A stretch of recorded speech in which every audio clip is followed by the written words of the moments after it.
পালাচ্ছে পালাচ্ছে, লজ্জা নেই লজ্জা নেই।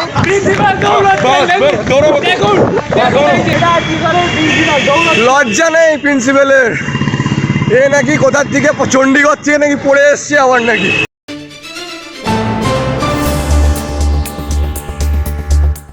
আমরা অবিলম্বে দাবি করছি সন্দীপ ঘোষকে কোনো পদে, কোনো অ্যাডমিনিস্ট্রেটিভ পদে রাখা চলবে না, তাকে অবিলম্বে বরখাস্ত করতে হবে।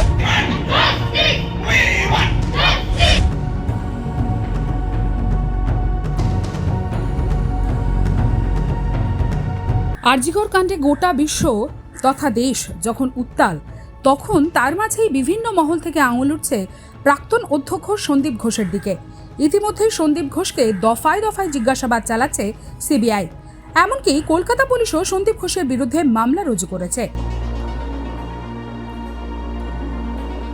আমার বাড়িতেও তো বাচ্চারা আছে, যেভাবে আমাকে গালিগালাজ করা হচ্ছে, তা আমরা তাকে বুঝিয়ে বলেছি ঠিক আছে আপনাকে ওখানে কাজ করতে হবে না, আমরা ওনাকে সরিয়েছি অন্য জায়গায়। টিএনএমসি কি ডাম্পিং গ্রাউন্ড?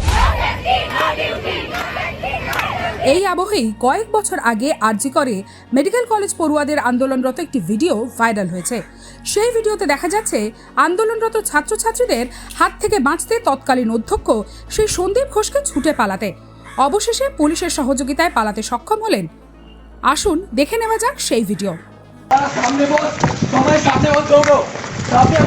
পালাচ্ছে পালাচ্ছে, লজ্জা নেই লজ্জা নেই। ফিটনেস ফিটনেস ফিটনেস, একটু জিম করো, একটু জিম একটু জিম একটু জিম। ক্যামেরায় হাত দিচ্ছে। হ্যাঁ চলুন চলুন।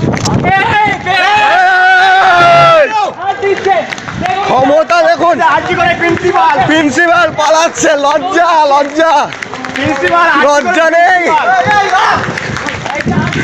একটু লজ্জা নেই। এই লজ্জা নেই রে।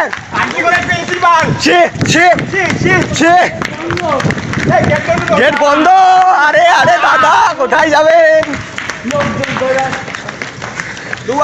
দাদা হাঁপিয়ে গেলেন।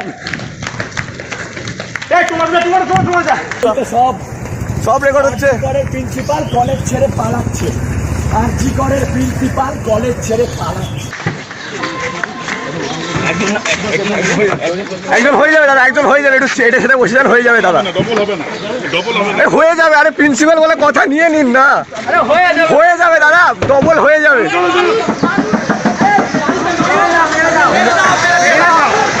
ছাত্ররাও দি প্রিন্সিপাল।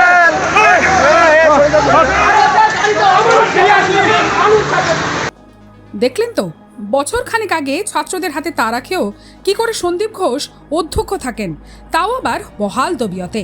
সেটাই প্রশ্ন করছেন সকলেই। আর কেনই বা এত দেরিতে এফআইআর পুলিশের, উঠছে প্রশ্ন। দিন যত এগোচ্ছে আন্দোলনের ঝাঁঝ ততই বাড়ছে। আর সকলের মুখে এখন একটাই সুর, উই ওয়ান্ট জাস্টিস।